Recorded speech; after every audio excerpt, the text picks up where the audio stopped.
नमः शिवाय। ओम नमः शिवाय। ओम नमः शिवाय। शिव महापुराण सप्तम वायव्य संहिता 35वां अध्याय ब्रह्मा विष्णु की मोह निवृत्ति। उपमन्यु बोले, हे वासुदेव, फिर ब्रह्मा का समय प्रतिपादक ओमकार का नाद होने लगा, पर वे दोनों ही उस ब्रह्म ध्वनि को समझ ना सके, क्योंकि रजोगुण ने ब्रह्मा के मन और सत्वगुण ने विष्णु के हृदय को घेर लिया था। ओम ये तीनों अक्षर चारों ओर से उसे विभक्त कर रखे थे। आकार लिंग के दक्षिण की ओर, उकार लिंग के उत्तर की ओर, मकार लिंग के मध्य भाग में स्थिर हो गया। धर्म मात्रा रूप नाद लिंग के मस्तक पर जा पहुंचा। इससे ब्रह्मा और विष्णु दोनों ही परम ध्वनि को समझ नहीं पाए। अब प्रणव ने अपना रूप बदला। इससे 4 वेद प्रकट हुए।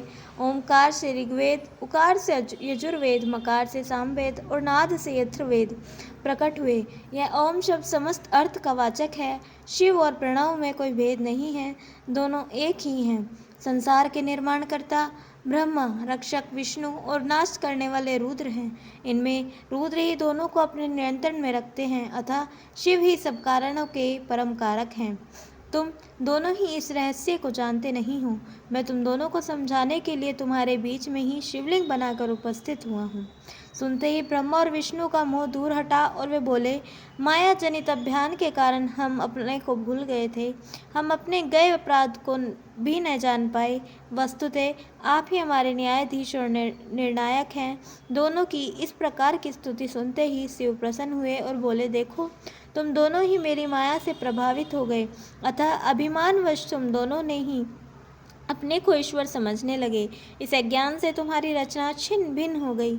मुझे विवश होकर ही आप दोनों के अभिमान को दूर करने हेतु लिंग के रूप में प्रकट होना पड़ा। यह मेरी लीला है। तुम लोगों को मेरी माया से सदा सावधान रहना चाहिए। इस प्रकार से शिव महापुराण सप्तम वायव्य संहिता उत्तरार्ध का 35वां अध्याय समाप्त। बोलिए उमापति महादेव की जय। 36वां अध्याय शिवलिंग प्रतिष्ठा का विधान। श्री कृष्ण बोले, हे भगवान, अब आप कृपा करके लिंग और वेर की प्रतिष्ठा विधि हमें सुनाइए। उपमन्यु ने कहा, अच्छा सुनिए। महीने के शुक्ल पक्ष में किसी दिन शिव शास्त्र के अनुसार अपने अनुकूल लिंग का निर्माण करना चाहिए। पुनः पवित्र स्थान देखकर भूमि की परीक्षा कर देश के अनुकूल उपचार करें। फिर गणेश जी का पूजन करें और लिंग को स्नान कराने के लिए स्नानालय में ले आएं। 8 या 5 स्थान की मिट्टी, गोबर और पंचगव्य से पिंडी के साथ साथ उस लिंग को स्नान करावें। फिर वैदिक मंत्रों का उच्चारण करते हुए लिंग का जल में अधिवास करें। तत्पश्चात मूर्ति को सुंदर वस्त्र आभूषण से सुसज्जित कर उनका सविधि पूजन करें तथा चौकी पर उनको लेटावें। पूर्व की ओर शिव मूर्ति का मस्तक और पश्चिम दिशा में पिंड हो। इसके बाद पुनः उनको स्नान कराकर पूजन करें। वेदी के ईशान कोण में कमल लिखें। शिव कुंभ में शिव जी का आवाहन और पूजन करें। वेदी के पश्चिम ओर चंडिका कमल लिखें और उस पर पुष्प चढ़ावें। मांगलिक गीतों द्वारा वहां पर लिंग लिखें, उन्हें नए वस्त्रों में लपेटें। इनके आगे फिर कमल लिखें और उस पर विदेश कुंभी की स्थापना करें। वहां पर वर्धिनी शैवी की स्थापना करें। पूर्व आदि दिशाओं में अष्टमूर्ति की कल्पना करें। इनके पास में 4 ब्राह्मण बैठकर मंत्रोच्चारण करें और हवन भी करें। आचार्य का आसन ईशान या पश्चिम में हो। प्रथम पूर्ण आहुति के साथ साथ हवन करें। घी की 108 आहुति प्रदान करें। आचार्य मूल मंत्र द्वारा शिवलिंग के मस्तक पर हाथ रखें।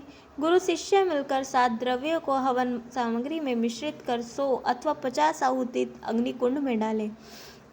आहुति करने के पश्चात पूर्ण आहुति की योजना करें।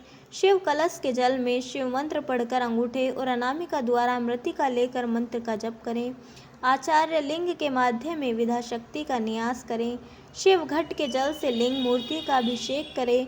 विघष के घटों से जल से मूर्ति का पुनः अभिषेक करें। आसन की कल्पना करके पंचन्यास कला द्वारा दीप्त मूर्ति का स्मरण करें। तत्पश्चात हाथ जोड़कर शिव शिवा को स्तुति स्तोत्रों द्वारा बुलावें। आवाहन के पश्चात उनका पूजन ध्यान करें। पंचोपचार गंध, पुष्प, धूप, दीप तथा नैवेद्य से उनका पूजन करें। अन्य मूर्तियों का पूजन भी लिंग मूर्ति के समान ही करने का विधान है। पंचोपचार से बढ़कर अन्य कोई भी पूजन लिंग की प्रतिष्ठा नहीं है। हे वासुदेव, जलाधिवासन की सैया पर प्रतिमाओं को नीचे की ओर मुख करके शयन करावें। साथ ही साधक अपने अंतकरण में मूर्ति को स्थापित करें। शक्तिशाली मनुष्य नवीन मंदिर बनवाकर उसमें शिव परिवार की स्थापना करें। अन्य देवों की स्थापना का विधान भी इसी भांति है। हे श्री कृष्ण, वैर नाम का लिंग लघुकाय होता है, उसका पूजन विधान भी वैसा ही है जैसा कि नरमेधीश्वर आदि का होता है। सब कार्यों के संपन्न होने के पश्चात आचार्य ब्रह्मा होता है एवं जापकों को यथाशक्ति दक्षिणा देनी चाहिए। इस प्रकार से शिव महापुराण सप्तम वायव्य संहिता उत्तरार्ध का 36वां अध्याय समाप्त। बोलिए उमापति महादेव की जय। कल हम सुनेंगे 37वां अध्याय योग मार्ग का वर्णन और 38वां अध्याय योग गति में विघ्न बाधा। तब तक के लिए जुड़े रहें। हर हर महादेव।